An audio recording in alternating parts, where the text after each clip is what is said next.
My name is Robert Corby, and I'm 83 years old. Sean Doherty, 48 years old. Carolyn Fortney, 37. I grew up in a small western Pennsylvania town, Johnstown, Pennsylvania. I grew up in Bethlehem. Hot, which is like right behind Steel High School, Steelton area. I was groomed starting young. The day I met him, I was around 18 months old. They targeted me because I was fatherless. I was in my diaper and I ran out and ran right to him. We were taught, I mean, the priests and the nuns are God. Just think, like, the word God makes me think of him, and I just... You're being groomed to get used to a grown man's hands, you know, on you regularly. So he would always have his hands on me. When you have the priest touching you every day, you know, that's a hard memory to have.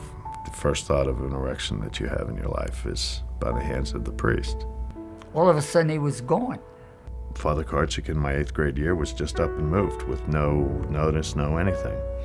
The town was devastated. Everybody loved him. They haven't found out yet. He abused it, and the church covered it up. Who would have believed me? A priest in 1948 or 47 would abuse you? Would do that?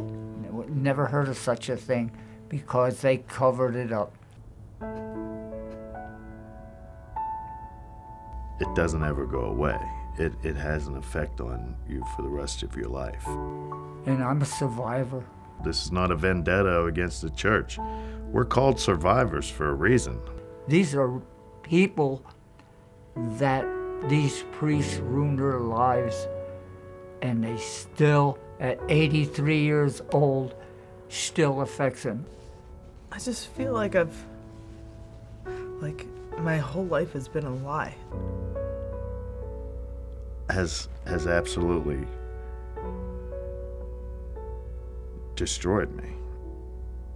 My children suffered. My wife suffered. My dad found out, but he went crazy. I was very unaffectionate. I couldn't show any affection with my wife. I had no desire to have children. None, because of this. My children I couldn't hold or hug. I didn't feel comfortable at all. I still don't feel comfortable now in relationships. No kids for me. The affection I could give to her. And thanks to Father Royer, he took that away from me. I mean, it's affected my life so much. This is a lifelong issue with survivors. They have to be accountable, the church, for what they did. I've waited for a long time for this.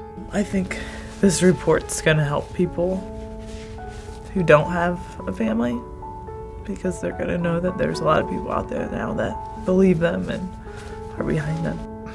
This is one of the proudest things I've ever done in my life. I'm so happy. Speaking about your abuse is a very important step in the healing process. I just was always saying, they're not gonna beat me. It'll just be refreshing to not have to, I guess, pretend like I'm someone else all the time.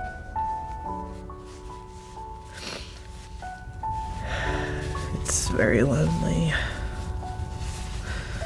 especially when it's your word against God's.